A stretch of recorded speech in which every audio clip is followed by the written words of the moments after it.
Hello friends, ಇವತ್ತಿನ ಸಂಚಿಕೆಯಲ್ಲಿ ಏನಾಯಿತು ಅಂತ ನೋಡ್ಕೊಂಡು ಬರೋಣ ಬನ್ನಿ. ರವೀಂದ್ರ ಅವರು ಕೋರ್ಟ್ ಹೊರಗಡೆ ಬೆಂಚ್ ಮೇಲೆ ಕೂತಿರ್ತಾರೆ. ಅಪ್ಪ ತಗೊಳ್ಳಿ ಐಸ್ ಕ್ರೀಮ್, ನಿಮಗೆ ಇಷ್ಟ ಆಗಿರೋ ಫ್ಲೇವರ್ ತೊಗೊಂಡು ಬಂದಿದ್ದೀನಿ ಅಂತ ಕೊಡ್ತಾಳೆ ಭಾರ್ಗವಿ. ಥ್ಯಾಂಕ್ ಯು ಅಂತ ರವಿ ಐಸ್ ಕ್ರೀಮ್ ತಿಂತಾ ಪುಟ್ಟಿ, ನಾವು ಹೀಗೆ ಕೂತ್ಕೊಂಡು ಐಸ್ ಕ್ರೀಮ್ ತಿಂದೆ ಎಷ್ಟೊಂದು ದಿನಗಳಾಗ್ಬಿಡ್ತಲ್ವಾ ಅಂತಾರೆ. ಹೌದಪ್ಪ, ನಾನು ಈ ಐಸ್ ಕ್ರೀಮ್ ಮಾತುಕತೆನ ಅದೆಷ್ಟು ಮಿಸ್ ಮಾಡ್ಕೊಂಡ್ಬಿಟ್ಟಿದ್ದೀನಿ ಗೊತ್ತಾ. ನಾವಿಬ್ಬರು ಹರಟೆ ಹೊಡಿತಾ ಈ ಚಳಿಲಿ ಐಸ್ ಕ್ರೀಮ್ ತಿನ್ನೋ ಮಜಾನೇ ಬೇರೆ ಅಂತ ಭಾರ್ಗವಿನ ಐಸ್ ಕ್ರೀಮ್ ತಿಂತಾಳೆ. ಅಪ್ಪ ಯಾಕೆ, ಏನಾಯಿತು, ಡೀಪ್ ಆಗಿರೋ ಯೋಚನೆಯಲ್ಲಿ ಕಳೆದು ಹೋಗಿದ್ದೀರಾ ಅಂತಾಳೆ ಭಾರ್ಗವಿ.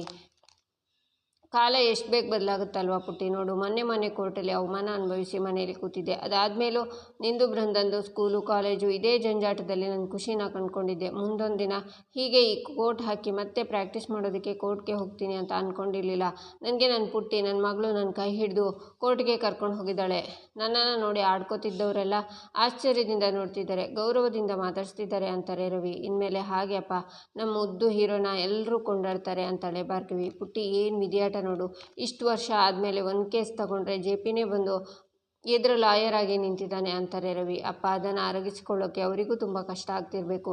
ನಿಮ್ಮ ಮುಂದೆ ಆ ಜೆ ಪಿ ಪಾಟೀಲ್ ಬಂದು ನಿಂತ್ಕೊಂಡಾಗ ನೀವೇಲಿ ಐಸ್ ಕ್ರೀಮ್ ಥರ ಕರು ಹೋಗ್ತಿರೋ ಅಂದ್ಕೊಂಡ್ಬಿಟ್ಟಿದ್ದೆ ಅಪ್ಪ ನಾನು.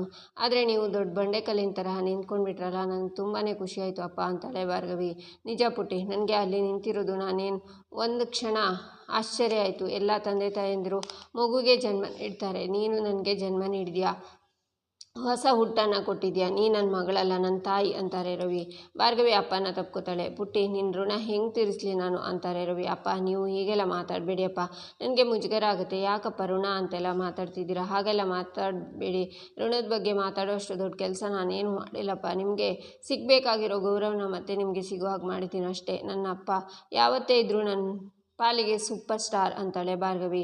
ಇದರಲ್ಲಿ ಪುಟ್ಟಿ, ನನ್ನ ಹಿರಿತನ ಏನೂ ಇಲ್ಲ. ನನ್ನನ್ನು ಕೋರ್ಟ್ಗೆ ಕರ್ಕೊಂಡು ಹೋಗಿದ್ದು, ಕೋರ್ಟಲ್ಲಿ ಪ್ರಾಕ್ಟೀಸ್ ಮಾಡೋಕ್ಕೆ ಅವಕಾಶ ಮಾಡಿಕೊಟ್ಟಿದ್ದು ಎಲ್ಲ ನೀನೇ. ನನಗೆ ಉತ್ಸಾಹ ಚೈತನ್ಯ ತುಂಬಿದ್ದು ನೀನು. ನಿನಗೆ ಇದು ಚಿಕ್ಕ ವಿಷಯ, ಆದರೆ ನನಗೆ ದೊಡ್ಡ ವಿಷಯ. ಮುಂದಿನ ಜನ್ಮ ಇದ್ದರೆ ನಿನ್ನ ಮಗಳಾಗಿ ಬಂದು ನಿನ್ನ ಋಣ ತೀರಿಸ್ತೀನಿ ಅಂತಾರೆ ರವಿ. ಈಚೆ ಜೆ ಪಿ ಸೋಫಾ ಮೇಲೆ ಕೂತಿರ್ತಾರೆ. ರುದ್ರ ಬಂದು, ಬಾವ ಅಡುಗೆ ರೆಡಿ ಇದೆ, ಊಟಕ್ಕೆ ಬನ್ನಿ. ಏನಾಯ್ತು ಬಾವ, ಏನು ಟೆನ್ಷನಲ್ಲಿರೋ ಹಾಗಿದೆ ಅಂತಾರೆ. ಅರ್ಜುನ್ ಅಂತಾರೆ ಜೆ ಪಿ. ಅರ್ಜುನ್ ಬಗ್ಗೆ ಯೋಚನೆ ಮಾಡ್ತಿದ್ರಾ? ಈ ಬಗ್ಗೆ ನಾನೇ ನಿಮ್ಮ ಹತ್ರ ಮಾತಾಡೋಣ ಅಂತಿದ್ದೆ ಬಾವ. ಪಾಪ ಅಕ್ಕನೂ ಅರ್ಜುನ್ನ ತುಂಬ ಮಿಸ್ ಮಾಡ್ಕೋತಾರೆ. ನೀವು ಒಂದು ಮಾತು ಕರೆದ್ರೆ ಅರ್ಜುನ್ ಭಾರ್ಗವಿ ತಕ್ಷಣ ಓಡಿ ಬಂದುಬಿಡ್ತಾರೆ ಅಂತಾರೆ ರುದ್ರ. ಸ್ಟಾಪ್ ಇಟ್ ರುದ್ರ, ನಾನು ಅರ್ಜುನನ್ನ ವಾಪಸ್ ಕರೆಯೋದಾ? ಏನು ಮಾತಾಡ್ತಿದ್ಯಾ ಅನ್ನೋ ಪ್ರಜ್ಞೆ ಇದೆಯಾ ನಿನಗೆ ಅಂತಾರೆ ಜೆ ಪಿ. ಎಷ್ಟೇ ಆದರೂ ಅರ್ಜುನ್ ನಿಮ್ಮ ಮಗನೇ ಅಲ್ವಾ ಬಾವ ಅಂತಾರೆ ರುದ್ರ. ಆ ನೆನಪು ಗೌರವ ಅವನಿಗೂ ಇರಬೇಕಲ್ವಾ? ನಾವೆಲ್ಲ ಚೆನ್ನಾಗಿರೋದು ಅವನಿಗೆ ಇಷ್ಟ ಇಲ್ಲ ರುದ್ರ. ಇಷ್ಟು ವರ್ಷ ಅವ್ನು ಚೆನ್ನಾಗಿ ನೋಡ್ಕೊಂಡಿದ್ದಕ್ಕೆ ಅವನ ತಂದೆ ವಿರುದ್ಧನೇ ದ್ವೇಷ ಕಾರ್ತಿದ್ದಾನೆ. ಆ ಭಾರ್ಗವಿ ತಾಳಕ್ಕೆ ತಕ್ಕನಾಗೆ ಕುಣಿತಿದ್ದಾನೆ ಅಷ್ಟೇ ಅಂತಾರೆ ಜೆ ಪಿ. ಆಗ ಶಕುಂತಲ ಬಂದು, ಇದೇನು ಜೆ ಪಿ ನಿನ್ನ ಅವಸ್ಥೆ? ಕೋರ್ಟ್ಗೆ ಹೋಗಿ ಬಂದಾಗೆಲ್ಲ ಭಾರ್ಗವಿ ಬಗ್ಗೆ ಅರ್ಜುನ್ ಬಗ್ಗೆ ಉರ್ಕೊಳ್ಳೋದೇ ನಿನಗೆ ಅಭ್ಯಾಸ ಆಗಿಬಿಟ್ಟಿದೆ. ಈಗೇನಾಯಿತು ಅಂತ ಇಷ್ಟು ಕೋಪ ಮಾಡ್ಕೋತಿದ್ಯಾ ಅಂತಾರೆ. ಅನ್ಕೋತಿದ್ದೆ ಯಾಕಿನ್ನು ನಮ್ಮ ಮಾತೃಶ್ರೀ ಅವರು ಬಂದು ಇನ್ನೂ ಬುದ್ಧಿವಾದ ಹೇಳಿಲ್ಲ ಅಂತ. ನಿನಗೂ ವಿಷಯ ಗೊತ್ತಾಗಿರಬೇಕು. ರವೀಂದ್ರ ಮತ್ತೆ ಕೋರ್ಟ್ಗೆ ವಾಪಸ್ ಬಂದಿದ್ದಾನೆ. ನನಗೆ ಅವಮಾನ ಮಾಡಬೇಕು ಅಂತಲೇ ಭಾರ್ಗವಿ ಅರ್ಜುನ್ ರವೀಂದ್ರನ ಕೋರ್ಟ್ಗೆ ಕರೆಸಿದ್ದಾರೆ ಅಂತಾರೆ ಜೆ ಪಿ. ಇದು ಭಾರ್ಗವಿ ಅರ್ಜುನ್ ದ್ವೇಷ ಅಲ್ಲ ಕಣೋ, ವಿಧಿಯಾಟ. ವಿಧಿಗೆ ಆತುರತೆ ಹೆದರಿಕೆ ಅನ್ನೋದೇ ಇರಲ್ಲ. ಹಾಗೆ ಅದನ್ನು ಮಾಡಿರೋ ನಾವು ಅದನ್ನು ಮಾಡಿರೋ ಕರ್ಮನ ಮರೆಯೋದೇ ಇಲ್ಲ. ನಾವು ಕೊನೆಗೆ ನಾವೇನಾಗಬೇಕು ಅಂತ ವಿಧಿಯಾಟ ಇರುತ್ತೋ ಅದೇ ನಡೆಯೋದು. ರವೀಂದ್ರ ಬರೋದು ಸ್ವಲ್ಪ ತಡ ಆಗಿರ್ಬೋದು, ಆದರೆ ಅವ್ನು ಬಂದ ಅಲ್ವಾ. ತಪ್ಪು ಮಾಡದೇ ಇರುವಾಗ ಇಲ್ಲದೇ ಇರೋ ಆತಂಕ ಈಗ ಯಾಕೆ ಜೆ ಪಿ? ಬೇಡ ಅಂದರೂ ಕೇಳಿದೆ, ಅದು ಯಾವುದೋ ಕೇಸ್ ತಗೊಂಡೆ. ಈಗ ನೋಡು ಎಷ್ಟು ಕಷ್ಟ ಅನುಭವಿಸ್ತಿದ್ಯಾ. ನಿನ್ನ ಮೋಸದಿಂದ ಕೋರ್ಟಲ್ಲಿ ರವೀಂದ್ರನ ಅವಮಾನ ಮಾಡಿ ಕಳಿಸಿದ್ಯಲ್ಲ, ಆ ಎದುರಾಳಿನೇ ಮತ್ತೆ ಬಂದು ನಿನ್ನ ಮುಂದೆ ನಿಂತಿದ್ದಾನೆ. ಇದು ದೇವರಾಟ ಜೆ ಪಿ. ನೀನು ಹೀಗೆ ಉರ್ಕೊಳ್ತಾ ಇದೆಯಾ ಅಂದರೆ ರವೀಂದ್ರ ಚೆನ್ನಾಗೇ ವಾದ ಮಾಡಿದ್ದಾನೆ ಅಂತಾಯಿತು ಅಂತಾರೆ ಶಕುಂತಲ. ಆಗ ಜೆ ಪಿ ಸಿಟ್ಟಿಂದ ನೋಡ್ತಾರೆ. ಬಾವ, ಖಂಡಿತ ಇದು ಬೇಕು ಅಂತ ಆಗಿರಲ್ಲ. ನಮ್ಮ ಅರ್ಜುನ್ ಬಗ್ಗೆ ನಿಮಗೆ ಚೆನ್ನಾಗಿ ಗೊತ್ತಲ್ವಾ. ಅವನು ಯಾಕೆ ಬಾವ ನಿಮಗೆ ಅವಮಾನ ಮಾಡ್ತಾನೆ? ಅವನ ಪ್ರಪಂಚನೇ ನೀವು ಬಾವ. ಅವನು ಯಾರಿಗೋ ಸಹಾಯ ಮಾಡ್ತಾ ಇರೋದನ್ನು ನಮ್ಮ ಮೇಲೆ ದ್ವೇಷ ಕಾರ್ತಿದ್ದಾನೆ ಅಂತ ದಯವಿಟ್ಟು ತಪ್ಪು ತಿಳ್ಕೊಬೇಡಿ. ಈಗಲೂ ಕಾಲ ಮಿಂಚಿಲ್ಲ ಜೆ ಪಿ. ಈ ಕೇಸ್ನ ಇಲ್ಲಿಗೆ ಬಿಟ್ಟುಬಿಡಿ. ಸಂಧ್ಯಾ ಈಗಾಗಲೇ ಜೀವ ಕಳ್ಕೊಂಡಿದ್ದಾಳೆ. ಅವಳು ಹಾಗೆ ಮುಗ್ಧ ಮಕ್ಕಳು ಜೀವ ಕಳ್ಕೊಬೇಕಾ ಹೇಳು? ಆ ಪಾಪ ನಿನ್ನ ಸುತ್ಕೊಳ್ಳಲ್ವಾ? ಆ ಜಯರಾಜ್ ಒಳ್ಳೆಯವನ ಥರ ಕಾಣ್ತಿಲ್ಲ. ಇದ್ರ ಹಿಂದೆ ಅದೆಷ್ಟು ಜನರ ಕೈವಾಡ ಇದೆಯೋ ಏನು? ಜೆ ಪಿ ಮಗನೇ, ನಿನ್ನ ಕೈಯಿಂದ ಮಹಾ ಅಪರಾಧ ಆಗೋಕ್ಕಿಂತ ಮುಂಚೆ ಈ ಕೇಸಿಂದ ಹಿಂದೆ ಸರಿದ್ಬಿಡು ಅಂತಾರೆ ಶಕುಂತಲ. ನಾನು ಈ ಕೇಸ್ ತಗೊಂಡು ತಪ್ಪು ಮಾಡಿದ್ನಾ ಅಂತ ಜೆ ಪಿ ಹೇಳ್ತಾರೆ. ಈಚೆ ರವಿ ಪುಟ್ಟಿ ನನಗೇಕೋ ಇದು ಸಣ್ಣ ಪುಟ್ಟ ಕೇಸಲ್ಲ ಅನ್ನಿಸ್ತಿದೆ. ಮೊದಲು ಒಂದು ಹೆಣ್ಮಗು ಅಂದ್ಕೊಂಡೆ, ಆಮೇಲೆ 3 ಜನ, ಈಗ ನೋಡಿದರೆ 5 ಜನ ಹೆಣ್ಮಕ್ಳು. ಅದು ಒಂದೇ ಜಾಗದಲ್ಲಿ ಮಿಸ್ ಆಗಿದ್ದಾರೆ, ಅದು ಒಂದೇ ತಿಂಗಳಲ್ಲಿ ಅಂತಾರೆ. ನಾವು ಅಂದ್ಕೊಂಡಿದ್ದು ನಿಜ ಆಗಿದ್ರೆ ಇನ್ನು ಈ ಜಾಲದಲ್ಲಿ ತುಂಬ ಹೆಣ್ಮಕ್ಳು ಸಿಕ್ಕಾಕೊಂಡಿರ್ಬೋದು ಅಲ್ವಾ ಅಪ್ಪ ಅಂತಾಳೆ ಭಾರ್ಗವಿ. ಹೌದು ಪುಟ್ಟಿ, ಇದು ಸಾಮಾನ್ಯ ವಿಷಯ ಅಲ್ಲ ಅನ್ನಿಸ್ತಿದೆ. ಇದು ಮಿಸ್ಸಿಂಗ್ ಇದೆಯಲ್ಲ, ಇದರಲ್ಲಿ ಒಂದೇ ತರಹ ಪ್ಯಾಟರ್ನ್ ಕಾಣ್ತಾ ಇದೆ ಅಂತಾರೆ ರವಿ. ಪಾಪ ಆ 13 ವರ್ಷದ ಹೆಣ್ಮಕ್ಳು ಎಲ್ಲಿದ್ದಾರೋ, ಅದೇನು ಮಾಡ್ತಿದ್ದಾರೋ, ಎಷ್ಟು ಭಯ ಪಟ್ಕೊಂಡಿದ್ದಾರೋ ನೆನೆಸ್ಕೊಂಡ್ರೇ ಬೇಜಾರಾಗ್ತಿದೆ ಅಪ್ಪ. ಅವರನ್ನು ಹೇಗಾದರೂ ಮಾಡಿ ಹುಡುಕ್ಬೇಕು ಅಪ್ಪ ಅಂತಾಳೆ ಭಾರ್ಗವಿ. ಪುಟ್ಟಿ, ಈ ಕೇಸನ್ನು ನೋಡ್ತಾ ಇದ್ರೆ ಇನ್ಸ್ಪೆಕ್ಟರ್ ವಿಜಯ್ ಕುಮಾರ್ ಈ ಕೇಸ್ ಇನ್ವೆಸ್ಟಿಗೇಷನ್ ಮಾಡ್ತಾನೆ ಅಂತ ನನಗನ್ನಿಸ್ತಿಲ್ಲ. ಯಾಕಂದರೆ ಅವನು ಇದರಲ್ಲಿ ಇನ್ವಾಲ್ವ್ ಆಗಿದ್ದಾನೆ ಅಂತ ಅನ್ನಿಸ್ತಿದೆ. ಇವತ್ತು ಬೈರ ಮಗಳು, ನಾಳೆ ಇನ್ಯಾರೋ. ನೋಡು, ನಾವು ಸುಮ್ಮನೆ ಕೂರೋದು ಬೇಡ, ನಾವೇ ಏನಾದರೂ ಮಾಡಿ ಆ ಮಕ್ಕಳನ್ನ ಹುಡ್ಕೋಣ ಅಂತಾರೆ ರವಿ. ನಿಜ ಅಪ್ಪ, ಆದರೆ ಈ ಕೇಸ್ ಬಗ್ಗೆ ಒಂದು ಸುಳಿವು ಸಿಗ್ತಿಲ್ವಲ್ಲ, ಏನು ಮಾಡೋದು ಅಂತಾಳೆ ಭಾರ್ಗವಿ. ಆಗ ರವಿ, ನೋಡು, ಈ ಹರಿದೋಗಿರೋ ನೋಟ್ ನೋಡು, ಸುಮಾರು ವರ್ಷಗಳ ಹಿಂದೆ ಇದೇ ಪ್ಯಾಟರ್ನಲ್ಲಿ ನಡೆದಿರೋ ಒಂದು ಕೇಸನ್ನು ನಾನು ನೋಡಿದ್ದೆ. ಆಗ ನನ್ನ ಕೈನಲ್ಲಿ ಏನೂ ಮಾಡೋಕ್ಕಾಗಿಲ್ಲ ಪುಟ್ಟಿ.